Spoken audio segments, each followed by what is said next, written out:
pense que maintenant tout le monde est au courant, je suis passionné de tout ce qui est relatif à la plongée, à la mer et surtout à tout ce qui se passe sous les océans. Je vous donne un exemple rapide, par exemple quand je faisais du bateau à Saint-Malo, on passait comme ça à côté de l'île de Sésambre, île sur laquelle on est allé en canoë, on a failli canner d'ailleurs, il y a une vidéo qui a été faite. Faut savoir que cette île c'est l'endroit qui a été le plus bombardé durant la Seconde Guerre mondiale au kilomètre carré. Quand je passais moi avec mon petit bateau à voile à côté pour rentrer à Saint-Malo, on revenait de Jersey ou Guernesey, on me disait attention parce que il peut y avoir potentiellement des mines sous-marines, donc ces mines que vous voyez, qui font extrêmement peur. Imaginez, vous avez ça sous vos pieds. Et donc, j'avais très peur à chaque fois que je passais à côté de cette île en bateau. Je me disais, putain, si on percute ça, on va sur la Lune, to the moon. Et c'est pas le Bitcoin. Tout ça pour vous dire que moi, je suis passionné par ce genre de truc. Ça me fascine. Faut savoir que plonger sous l'eau à plusieurs dizaines, voire centaines de mètres, c'est peut-être même plus dangereux que d'être dans l'espace. Alors, je dis pas d'aller dans l'espace, c'est moins dangereux que d'être dans une fusée qui vous envoie dans l'espace. Forcément, c'est extrêmement dangereux. Mais une fois que vous y êtes, vous avez un trou dans votre carlingue ou dans votre combinaison, un chewing-gum suffit pour éviter la décompression totale. A contrario, si vous êtes à des centaines de mètres sous l'eau, il vous arrive le moindre problème, c'est terminé instantanément. Et c'est pour ça que pour moi, c'est peut-être même plus dangereux. On est donc partis ensemble dans le monde effroyable de la plongée sous-marine. Comme on l'a vu ou comme on va le voir, un bon équipement en plongée, c'est vital pour aller sous l'eau, évidemment. Eh bien, figurez-vous que pour aller sur Internet, un bon équipement, c'est aussi indispensable. Outil très puissant validé par les meilleurs laboratoires de cybersécurité comme AV Comparative, même AV Test ou West Coast Labs Validate, non pas West Coast Custom, rien à voir. NordVPN, l'outil en question qui supporte la chaîne depuis très longtemps, que vous pouvez installer sur votre mobile, ordinateur et autres, va chiffrer tout simplement vos données. Plus personne ne pourra détecter votre adresse IP, donc savoir où vous vous situez. Alors le VPN, il va simuler votre emplacement quelque part sur la planète. Vous pouvez voir, on peut choisir vraiment n'importe quel pays. Par exemple, vous pouvez vous connecter au Canada et profiter de la WWE sur Netflix. Il y a du contenu qui est ce qu'on appelle géobloqué, donc qui va être bloqué selon où vous êtes sur la Terre, mais le VPN permet de contourner ça. Vous pouvez également avoir accès à l'intégralité de Kaamelott sur YouTube avec une IP suisse ou belge. Anecdote, je vis pas très loin de chez Alexandre Astier et par hasard, je me suis retrouvé à l'anniversaire de son enfant. Je vous dirai pas où. C'était une salle semi-privée, on va dire, et je me suis dit, mais attendez, je le connais lui. Je trouvais que cette anecdote collait parfaitement. Bref, vous pourrez connecter 10 appareils en même temps avec un seul compte NordVPN. NordVPN, c'est aussi protection anti-menace qui va rester actif même sans le VPN activé. Il va bloquer le phishing, mais aussi les trackers qui sont là pour récupérer vos données, parce que voilà, ça coûte de l'argent, les gens revendent vos données après. Il va également analyser les fichiers que vous téléchargez pour éviter les virus. C'est en quelque sorte le bodyguard de l'internet, une sorte de Kevin Costner du Whitney Houston, si vous voyez ce que je veux dire. Vous aurez 4 mois d'abonnement supplémentaire sur les abonnements NordVPN de 2 ans, soit l'équivalent de moins de 3 € par mois si vous faites le paiement en une seule fois. Satisfait ou remboursé durant les 30 premiers jours, tout ça disponible uniquement via le lien dans la description. Merci NordVPN, merci à vous. On est dans le Gard, dans le sud de la France, on est le 10 novembre 2019. On est dans ce qu'on appelle le gouffre de Marnade, qui est près de Montclus. Donc ce gouffre, c'est une cavité souterraine qui est inondée. C'est un spot de spéléoplongée qui est connu pour ses siphons extrêmement étroits et ses tunnels très dangereux qui sont sinueux. Là, on a un plongeur de 70 ans qui malheureusement va connaître un destin tragique. Pourtant, c'est un spéléologue expérimenté, mais on connaît pas son identité. C'est un dimanche, il est 12h30 et il y a une équipe qui va explorer le 3e siphon du gouffre. Le gouffre de Marnade, c'est une grotte calcaire avec des galeries submergées qui s'étendent sur plusieurs centaines de mètres. Les siphons, ce sont des tunnels qui sont entièrement remplis de flotte, et parfois ils sont larges de moins d'1 mètre. Je sais que les claustros ne vont pas apprécier. Dans ces tunnels très petits, il faut savoir que le courant de l'eau, il peut être extrêmement puissant, il peut vous entraîner ailleurs. La visibilité, elle est proche de 0, parce qu'il y a énormément de sédiments qui vont être remués. Là, ici, on est sur le cas d'un plongeur qui portait un scaphandre autonome avec 2 bouteilles de 7 litres, avec un mélange d'air relativement standard et un dévidoir. L'enquête qui a suivi a montré que cette personne ne portait pas de fil d'Ariane, c'est-à-dire un fil qui le relie à l'extérieur pour retrouver son chemin au cas où il se perd. D'ailleurs, c'est plutôt étonnant pour un plongeur expérimenté. Peut-être il a pris trop la confiance, et souvent les accidents arrivent parce qu'on prend trop la confiance. Cet homme va s'immerger tout seul. Il progresse dans le premier siphon qui est long d'environ 250 mètres. Il va finalement atteindre une poche d'air. C'est une cavité où il peut respirer sans son détendeur. Il continue vers le 2e siphon qui lui est beaucoup plus étroit, et les parois vont se mettre à râper son matériel, littéralement. Et donc à ce stade, il a environ 15 mètres de profondeur, et les rapports ils vont suggérer qu'il vise le 3e siphon, qui est une section encore plus complexe complexe, jamais pleinement cartographié à l'époque. Il est 13h à peu près, et là il y a quelque chose qui va mal tourner. Dans le second siphon, il y a un mouvement, peut-être un coup de palme ou un contact avec la paroi, qui va soulever un nuage de sédiments. À ce moment-là, la visibilité, elle va tomber à 0, ou du moins à 10 cm, il ne voit plus rien. Là, il va être désorienté, et le plongeur, il perd tout repère spatial. Les tunnels du gouffre de Marnade ne sont pas linéaires, c'est-à-dire qu'ils vont bifurquer, montent, descendent, forment des labyrinthes tridimensionnels extrêmement complexes, sans fil d'Ariane, donc ce fameux fil qui vous rejoint à l'extérieur, c'est presque impossible de revenir, si vous êtes perdu. À ce moment-là, il va tenter de naviguer à tâtons, il suit les parois avec ses mains. Sauf qu'à chaque mouvement qu'il agite, il y a encore plus de sédiments qui vont être dilués dans l'eau, qui évidemment va empirer la situation. Il a une montre de plongée qui lui indique combien d'air il lui reste et voilà, où il en est. Et à ce moment-là, ça lui indique qu'il consomme beaucoup plus d'air que prévu et qu'il en a plus beaucoup. À ce moment-là, il va commencer à paniquer et l'effort augmente. Le cercle vicieux va se mettre en place, c'est-à-dire vous avez plus d'air, vous paniquez, vous avez encore moins d'air parce que vous respirez vite. Il continue d'avancer à tâtons, sauf qu'il va atteindre ce qu'on appelle un cul-de-sac, ou du moins une fracture dans la roche qui est trop étroite pour qu'il puisse passer. Les parois calcaires qui sont couvertes de concrétion, elles accrochent son équipement. Vous avez une des bouteilles qui va frotter contre la roche, et le robinet mal sécurisé va se fermer partiellement, ce qui va réduire encore plus son débit d'air. Enfin, du moins, la quantité était réduite, et là, c'est le débit qui est réduit. Il est maintenant 13h45. Et l'homme est toujours coincé. Ces bouteilles prévues pour 45 minutes d'autonomie à cette profondeur sont presque vides. Il n'a pas de bouteilles en plus prévues sur le chemin. Parfois, vous avez des bouteilles qui sont ajoutées sur la route au cas où. Mais là, il n'y en a pas. Dans un tout dernier effort, il essaye de rebrousser chemin, mais il va s'égarer dans une galerie secondaire. Et c'est à 14h qu'il n'a plus du tout d'air. Il va s'asphyxier à environ 200 mètres de l'entrée du siphon, à 12 mètres de profondeur. Les secours vont être appelés à 14h30 par un collègue à lui qui était resté à la surface. Vous avez une équipe de spéléoplongeurs du Spéléo Secours français qui arrive sur place. Ils vont s'équiper de recycleurs, des appareils à circuit fermé qui prolongent l'autonomie, et eux, cette fois-ci, ils vont bien mettre un fil d'Ariane renforcé. La récupération du monsieur, elle a été absolument cauchemardesque, notamment à cause de la visibilité qui était totalement nulle et des tunnels qui sont extrêmement étroits. Ils vont finir par localiser le corps seulement plusieurs heures après, soit vers 16h30, qui était coincé dans une fracture à l'intersection des deux galeries. Une des bouteilles retrouvées sur le monsieur va être totalement vide, mais l'autre avait encore de la pression, elle avait 20 bars de pression. Donc il a suffoqué à cause simplement d'un robinet qui s'était fermé. On va retrouver également le masque du plongeur, perdu 3 mètres plus loin. Alors souvent, les plongeurs, ils enlèvent leur masque quand ils n'arrivent plus à respirer, c'est un réflexe. L'autopsie, on va confirmer l'asphyxie sans signe de barotraumatisme, c'est-à-dire d'accident de décompression ou de traumatisme lié à la pression. Son matériel était relativement correct, et donc il s'agit ici vraiment d'erreurs techniques et de problèmes vraiment bêtes, on va dire. Cette grotte, c'est un lieu extrêmement actif, mais depuis cet incident, la sécurité, elle a été beaucoup renforcée. Si je vous dis Tamure, Tamure Urea, Arave, Arave Teumama, vous me dites Polynésie française, Tikeo, Liaorana.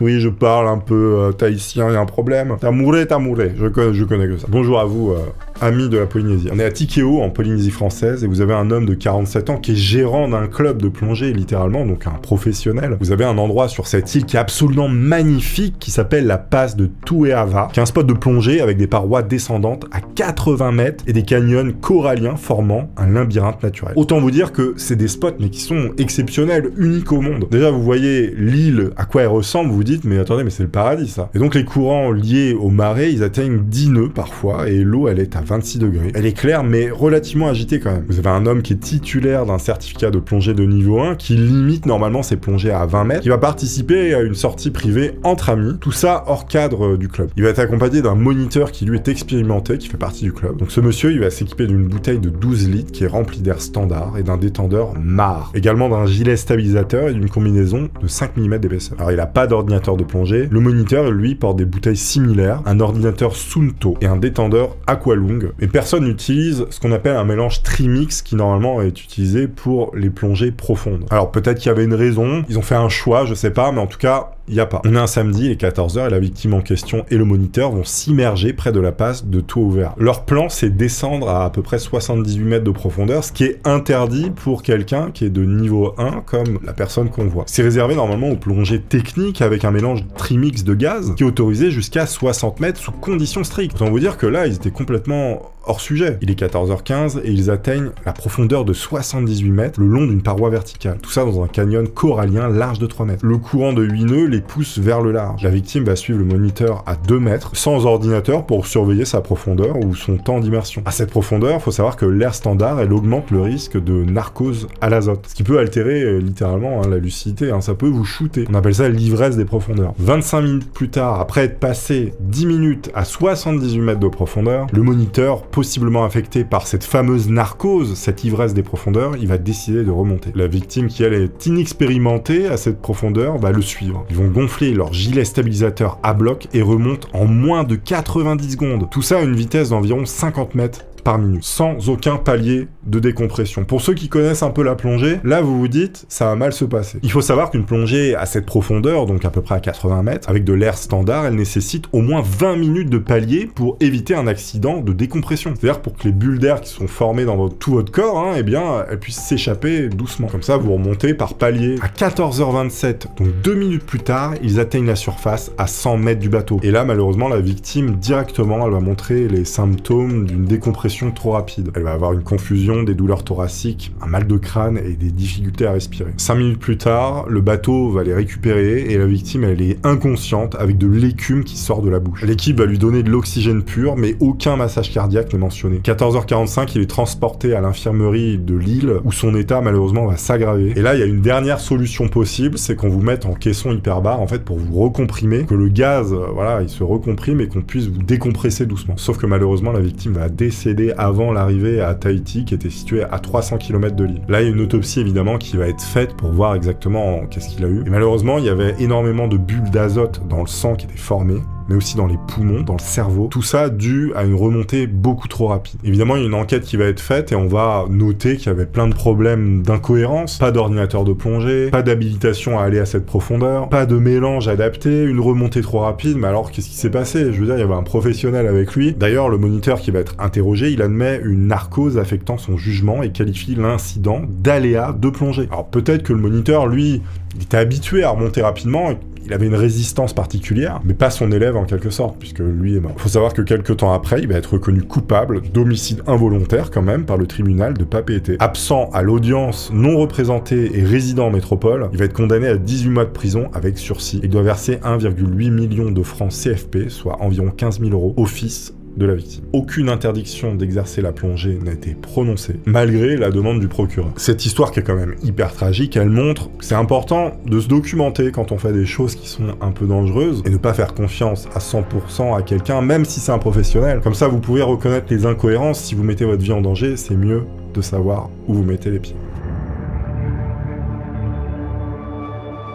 On est dans le comté d'Hernando en Floride le 22 juin 2022. Vous avez Todd Richards McKenna qui a 52 ans et Stephen Roderick Campbell qui a 63 ans, qui sont deux plongeurs voisins et amis. Le lieu, c'est la Buford Spring Cave, qui est un réseau de cavernes submergées. Ce site, il est connu pour ses passages labyrinthiques, mais aussi sa descente extrêmement profonde à 51 mètres. Évidemment, ça attire les plongeurs spéléo en eau libre, malgré sa réputation d'endroit extrêmement dangereux, même pour des experts chevronnés. Buford Spring, c'est une cavité calcaire. Elle est large au départ, mais elle va rétrécir à mesure qu'on descend. L'eau est à 22 degrés, elle offre une visibilité cristalline par bonnes conditions, mais elle peut devenir trouble très rapidement si des sédiments sont remués. La cavité principale, elle s'étend au-delà de 40 mètres, avec une zone de grotte profonde nécessitant une formation spéléo approfondie. Les plongeurs, ils utilisent des bouteilles en aluminium de 11,3 litres, qui sont remplies d'air standard, mais aussi des détendeurs Aqualoom, comme on a vu avant, et des combinaisons cette fois-ci un peu plus épaisses de 7 mm. Les deux compagnons qu'on a vus, ils sont équipés pour une plongée spéléo. Ils portent des configurations back mount avec double bouteille et des lampes de 10 000 lumens. Autant vous dire qu'ils étaient bien équipés. On est un mercredi, il est 11h, et les deux hommes vont arriver à Buford Spring. Ils discutent avec trois adolescents, un de 17 ans et un autre de 15 ans. Eux, ils étaient venus nager comme ça pour profiter de l'eau. Pendant qu'ils préparent leur matériel, les deux jeunes entendent l'un des plongeurs mentionner une possible fuite au niveau de son cylindre, ou le premier étage du détendeur qui rejoint la valve. Là, les deux adolescents qui étaient présents vont entendre les plongeurs dire « Est-ce qu'il nous reste assez de gaz pour une seconde plongée ?» Une plongée plus profonde. Et malgré la fuite suspectée, ils vont retourner pour une seconde plongée. À midi, les deux plongeurs vont s'immerger une seconde fois pour une plongée cette fois-ci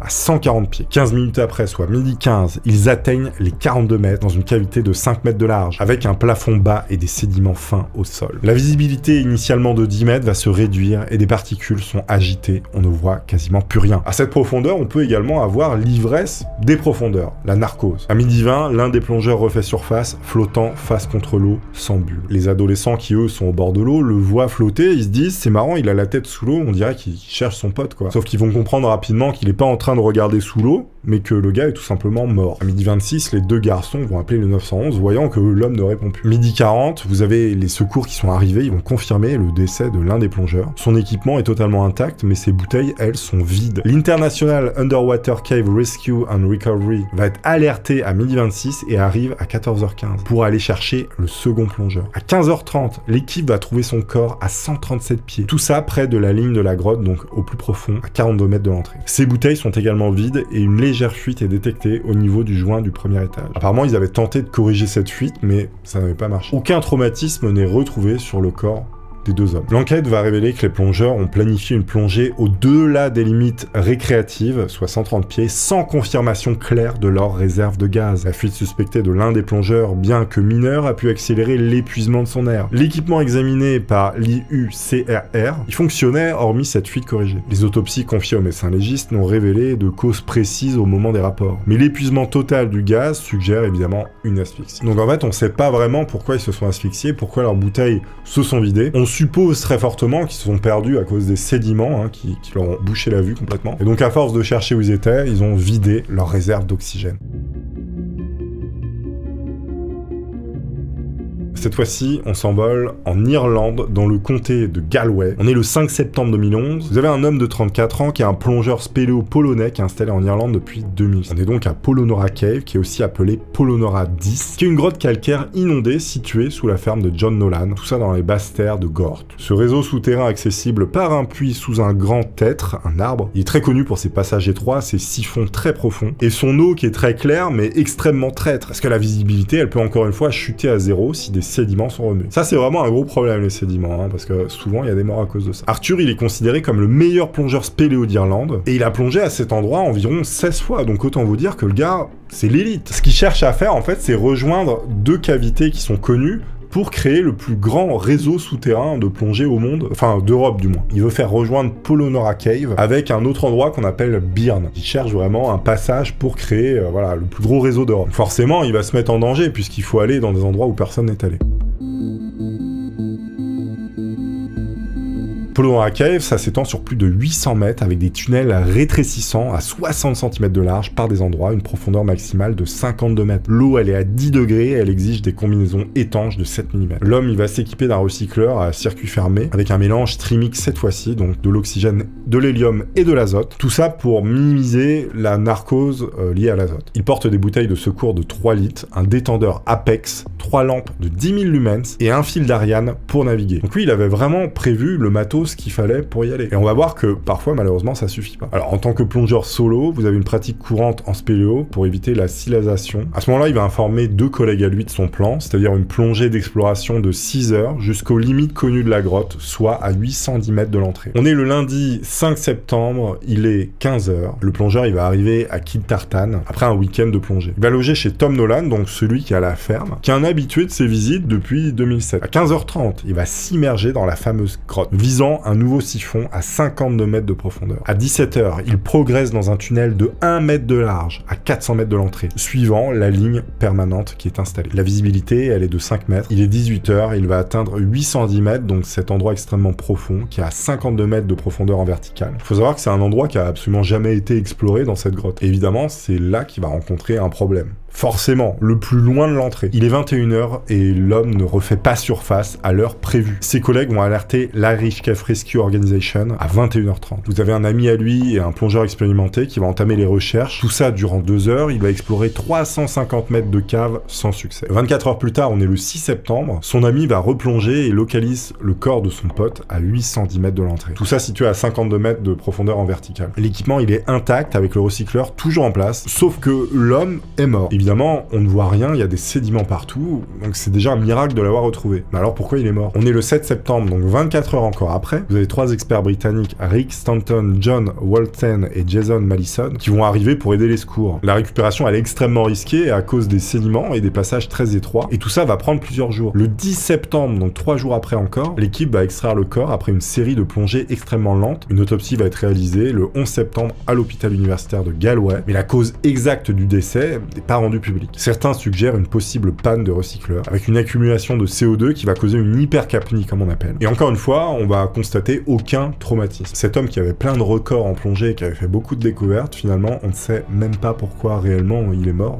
On n'a pas trouvé la cause. Encore une fois, Polora Cave, c'est extrêmement dangereux à cause des sédiments. Il vous suffit de mettre un coup de palme et vous voyez plus rien. Quand vous êtes à 800 mètres dans des cavités grandes comme ça, il y en a partout dans tous les sens et que vous voyez plus rien, ça peut devenir extrêmement compliqué, même si vous êtes un expert comme lui.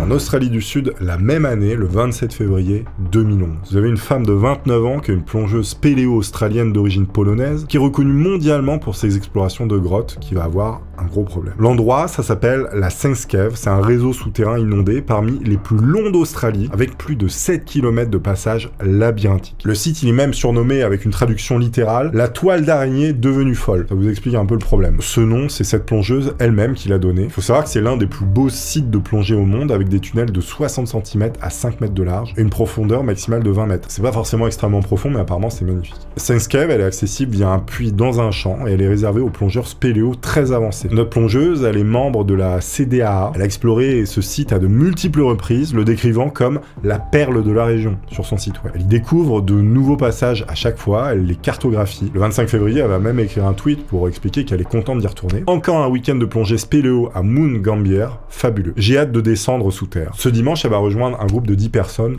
pour plonger. Elle va prendre avec elle 2 bouteilles d'aluminium de 11,3 litres comme celles d'avant, qui sont remplies de trimix, ce fameux mélange de gaz pour éviter un peu la narcose. Une combinaison relativement épaisse parce que l'eau est très froide, et de 2 lampes de 10 000 lumens. Elle a avec elle un fil d'Ariane, donc le fameux fil qui permet de remonter à la surface, et un ordinateur Suunto pour surveiller sa plongée. Donc à 10 h, le groupe il entre dans la grotte par une échelle, après que le chef d'équipe ait déverrouillé l'accès. Les plongeurs vont explorer en binôme toutes les cavités, tout ça à des horaires décalés, avec un membre à chaque fois restant à l'entrée. Notre plongeuse, elle est connue pour être un petit peu audacieuse, et elle va planifier une plongée de 90 minutes pour poser une nouvelle ligne dans une section inexplorée, tout ça à 600 mètres de l'entrée. À 11 h, elle et son binôme s'immergent suivant la ligne permanente dans un tunnel de 2 mètres de large, tout ça à moins 15 mètres de profondeur.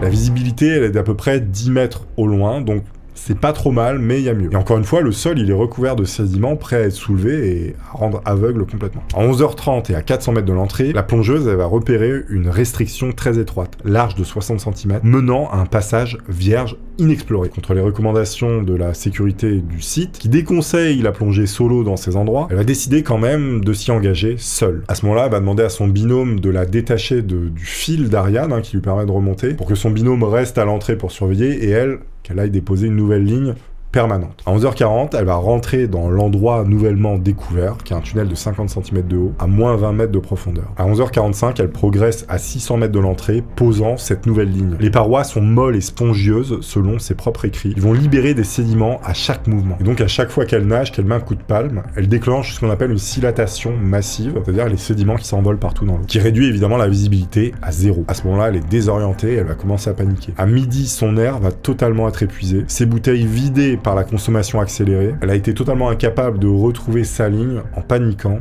et elle va suffoquer. Là, vous avez son binôme qui, à midi 15, donc 1 heure plus tard, va constater qu'elle ne refait pas surface et elle va alerter le chef d'équipe. À 13 h 45, la police de l'eau va être appelée et les plongeurs du groupe entament une recherche. Plusieurs heures plus tard, donc à 23 h, donc le soir, c'est là que la plongeuse va être localisée sans vie. Encore une fois, l'équipement est totalement intact, mais les bouteilles sont vides. Il aura fallu encore une fois plusieurs plongées pour aller la récupérer à cause de l'étroitesse des caves. Et c'est le 2 mars à 15 h 45, après 4 plongées et 3 heures d'attente entre chaque plongée pour laisser les sédiments retomber, que l'équipe va finalement récupérer le corps à 32 minutes de l'entrée. C'est terrible parce que là, on nous raconte que c'est ses amis qui sont allés la récupérer, donc imaginez un petit peu la situation quand même. Encore une fois, il y a une autopsie qui est réalisée, on suppose que c'est l'asphyxie qui l'a tuée. Cette dame, elle était diplômée d'archéologie maritime, elle était aussi présidente du Melbourne University Underwater Club, c'est une figure du milieu. Elle a travaillé comme doublure sur Sanctum, un film de James Cameron, elle a exploré les Blues Hole des Bahamas pour la National Geographic, elle a établi des records féminins de plongée spéléo en Australie, tout ça en 2009, elle a aussi cartographié photographié des grottes en Floride et nommé des passages comme Eggs Dreamtime Passage, qui est un passage extrêmement connu. Et en 2011, elle était ambassadrice de Dive Ride. C'était littéralement l'une des meilleures plongeuses du monde,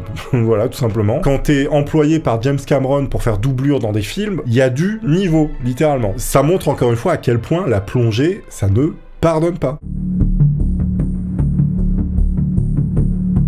On se dirige maintenant vers Scapa Flow, qui est un vaste plan d'eau qui est entouré des îles Orcades, au nord de l'Écosse. On est le 28 septembre 2023. Il y a un plongeur de 70 ans, originaire du Grand Manchester, qui va avoir un problème. Le lieu de la plongée, c'est l'épave du SMS Macraff, qui est un cuirassé allemand qui a été coulé en 1919, qui repose à 45 mètres de profondeur dans les eaux froides de Scapa Flow. Ce site, c'est l'un des plus grands cimetières d'épaves au monde. Il attire des plongeurs pour ses navires de la Première Guerre mondiale. Sauf que l'eau extrêmement froide, la profondeur est assez grande, mais aussi les courants marins qui sont assez puissants font de cet endroit un endroit extrêmement dangereux pour la plongée. Ce fameux cuirassé sur lequel ce monsieur va plonger, qui fait 175 mètres de longueur, il gît à l'envers, son pont à 25 mètres et sa quille à 45 mètres. Les plongeurs explorent ces superstructures, ces tourelles et parfois ces cales, mais les pénétrations à l'intérieur sont extrêmement risquées à cause des sédiments et des débris qui peuvent littéralement vous trancher. Le plongeur en question dont on va parler, il est un plongeur récréatif mais expérimenté. Il s'équipe pour une plongée technique. Il a une combinaison de 7 mm, des bouteilles de 15 litres remplies d'air standard, un détendeur encore une fois Aqualung, un ordinateur Suunto. Ils ont souvent les mêmes appareils, faut croire. Son binôme, lui, il transporte ce qu'on appelle un DSMB, qui est une bouée de marquage à déploiement différé, pour signaler leur position en surface lors des paliers de décompression. Ça permet à des navires de pas les faucher tout simplement, puisqu'il y a une bouée qui montre qu'il y a quelqu'un en dessous. On est un jeudi, il est 10h, et le plongeur et son binôme vont s'immerger depuis un bateau de plongée près du cuirassé qui est juste en dessous. Alors leur plan, c'est d'explorer l'épave à 40 mètres pendant 20 minutes, suivi de plusieurs paliers de décompression. À 10h20, ils vont atteindre la quille du cuirassé, qui est située à moins 45 mètres de profondeur, dans une visibilité de 10 mètres. Le courant, il est de 1,5 nœuds, il les pousse vers le sud-est. À 10h40, après avoir exploré une tourelle, ils entament leur remontée. À 10h50, ils vont déployer le fameux DSMB, donc cette bouée qui signale qu'ils sont en dessous. Ça permet aussi aux bateaux de plongée de venir les récupérer. À 10h55, ils vont atteindre leur dernier palier de décompression, qui est à peu près à 3 mètres. Sauf que là, chose terrible qui va se passer, vous avez un autre bateau qui va pas vérifier qu'il y a des plongeurs en dessous, pas vérifier qu'il y a ce fameux DSMB, un DSMB qui flotte. Un autre bateau va donc leur passer dessus, littéralement. L'hélice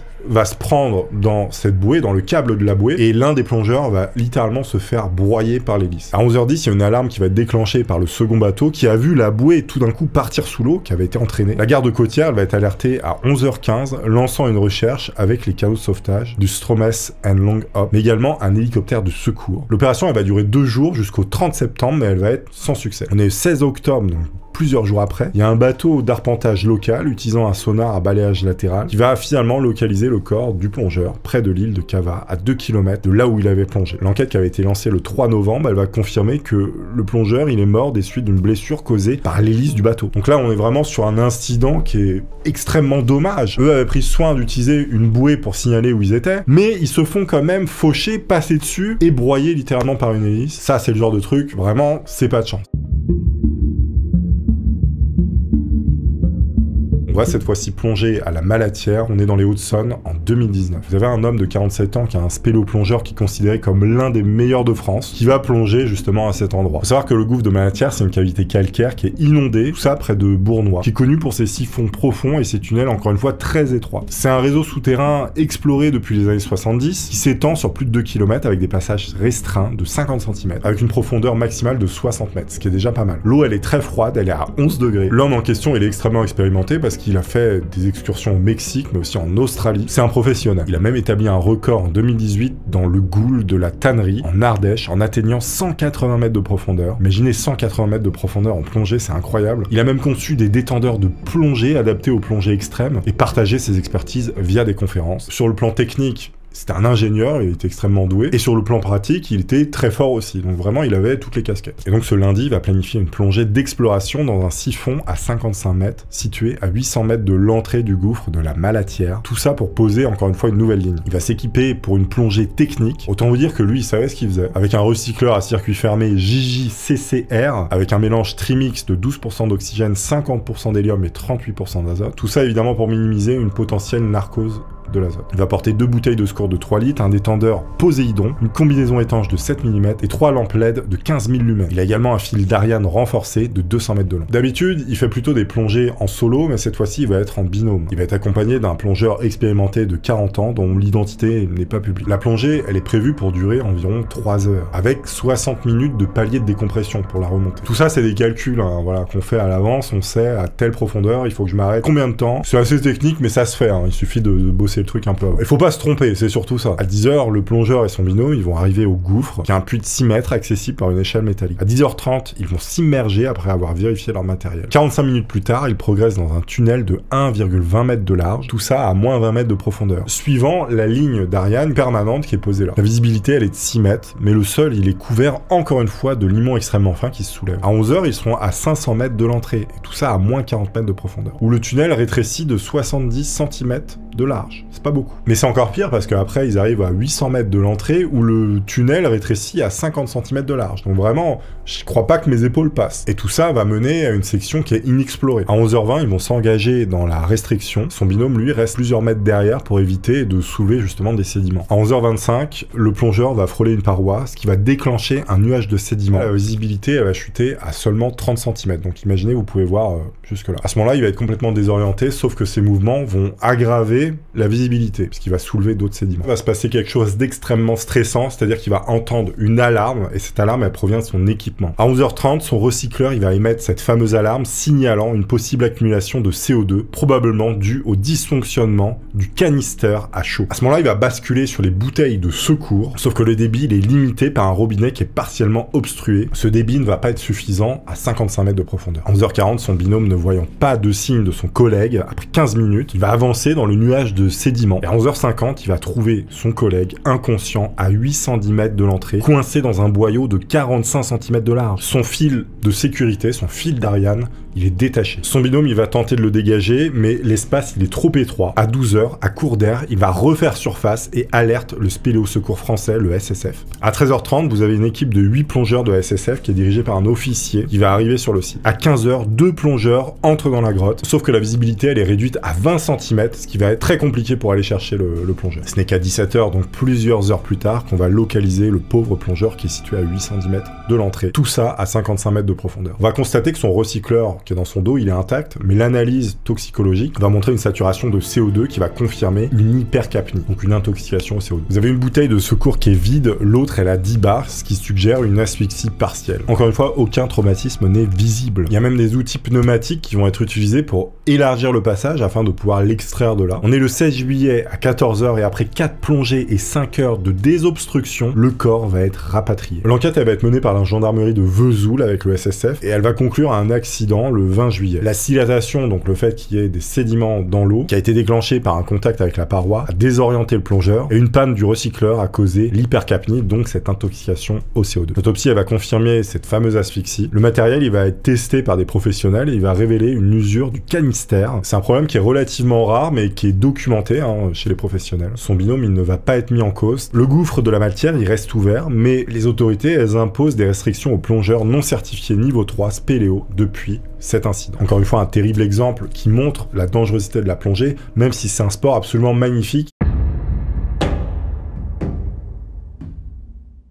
Cette fois-ci, on se rend dans un bled qui s'appelle Marcillac-sur-Célé, je sais pas si je le prononce bien. On est dans le Lot, dans le sud-ouest de la France, on est le 6 mai 2023. Vous avez un homme de 59 ans qui est président d'un club de spéléo plongée, qui va plonger dans un endroit qu'on appelle la résurgence du Ressel. C'est une cavité calcaire qui est inondée, l'un des 3 sites de plongée souterrains les plus fréquentés au monde, avec 3000 à 5000 plongées par an. Ce réseau, il est long de 6,3 km et 83 mètres de profondeur, ce qui est énorme. Encore une fois, et comme les autres cas qu'on a vus, il est connu pour ses tunnels très étroits, les sédiments qui peuvent boucher la visibilité très rapidement, une eau calcaire qui est très froide, qui est à 14 degrés. Le site, il est même surnommé la Mecque de la plongée, pour vous dire. Tout ça par la mairie de Jean-Paul Mignat. Elle attire des plongeurs d'Europe et au-delà, mais sa complexité, sa longueur, sa profondeur, sa restriction, elle a déjà causé 5 décès en 20 ans, ce qui est beaucoup. Donc ce fameux spéléologue expérimenté, il va s'équiper pour une plongée en solo, une pratique qui est courante mais risquée dans cette grotte. Il utilise un recycleur à circuit fermé JJCCR, avec encore une fois un mélange mélange trimix, donc 10% d'oxygène, 50 d'hélium, 40 d'azote. Encore une fois, pour limiter la narcose. On va pas rentrer dans les détails des équipements, mais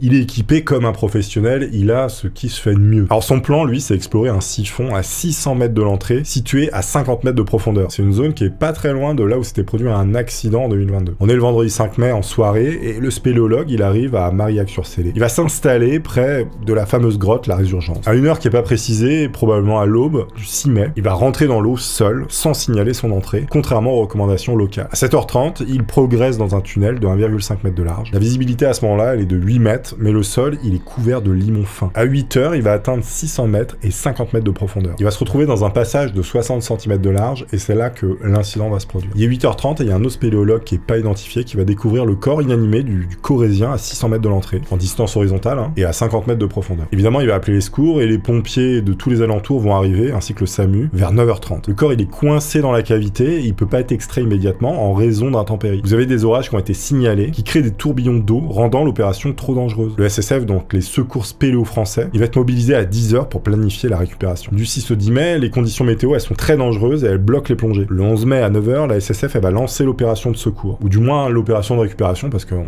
sait que la personne, malheureusement, est décédée. À 9h45, vous avez une première plongée de reconnaissance qui va permettre de photographier le corps et l'environnement pour l'enquête judiciaire. La visibilité, elle est réduite de 1 mètre à cause des sédiments. Sédiments, encore une fois, qui compliquent la tâche énormément. À 11h30, vous avez une seconde équipe qui remonte le corps à 200 mètres de l'entrée, tout ça à moins 30 mètres de profondeur. À 13h45, une troisième plongée extrait le corps à la surface après 4 heures d'efforts intenses. À ce moment-là, les pompiers ils vont prendre en charge le corps à 14h pour une autopsie ordonnée par le procureur de Cahors. L'enquête, elle est confiée à la gendarmerie de Cajarc, je sais pas si je prononce bien, et donc elle s'appuie sur la brigade nautique de Marseillan, mais aussi les techniciens en identification criminelle de Cahors. À 15h, le 11 mai, vous avez des constatations techniques qui sont effectuées sur le matériel. Le recycleur, les bouteilles et le détendeur sont saisis pour détecter une éventuelle défaillance. C'est une hypothèse qui est privilégiée, qui va pas être confirmée. Aucune trace de traumatisme, encore une fois, n'est signalée, et la cause exacte reste indéterminée en attente de l'autopsie. La SSF, donc les spéléo-secours français, ils vont dire que cette distance et cette profondeur, elle exige, je cite, une expertise rare réservée à l'élite mondiale de la plongée. Je veux dire, ça veut tout dire. Vous avez peut-être les meilleurs plongeurs du monde qui sont la SSF, spéléo-secours français, qui disent que c'est réservé à l'élite mondiale. Autant vous dire qu'il fallait un niveau extrêmement élevé, et que même avec un niveau très élevé, la moindre erreur, elle est fatale. Cette fois-ci, on n'a pas d'infos sur la suite de l'autopsie et de la cause du décès. On imagine qu'encore une fois, il s'est probablement perdu, asphyxié et impossible de remonter, il a paniqué. Le maire où se situe cet endroit de plongée, il dit que plus il y a de morts, en fait, plus le défi est grand et donc plus des gens viennent. Malheureusement, ça fait un effet boule de neige, il y a de plus en plus d'accidents. Alors évidemment, on met des restrictions, donc voilà, mais parfois c'est pas respecté. De ma petite expérience personnelle, j'ai fait de la plongée une fois en apnée et j'ai fait une pseudo-syncope sous l'eau et j'ai failli me noyer. Ça m'est arrivé. J'ai eu beaucoup de chance parce que j'ai eu le voile noir en fait devant les yeux, mais j'ai réussi à me propulser, à ressortir de l'eau et à respirer heureusement parce que j'aurais pu mourir tout simplement. Tout ça pour dire que évidemment, faut faire extrêmement attention avec ce genre de choses. Malgré tout, j'espère que vous aurez apprécié ces récits un peu techniques parfois. Évidemment, hyper tristes pour les familles, auxquelles on pense d'ailleurs, et auxquelles on envoie tout notre soutien, parce que évidemment c'est pas drôle, c'est des pères de famille et tout ça. Ça permet aussi, comme ça, de remettre les pendules à l'heure, et parfois de faire un peu plus attention. Merci à tous, je vous dis à très bientôt sur la chaîne de Toony. Portez-vous bien d'ici là, faites attention à vous. Au revoir.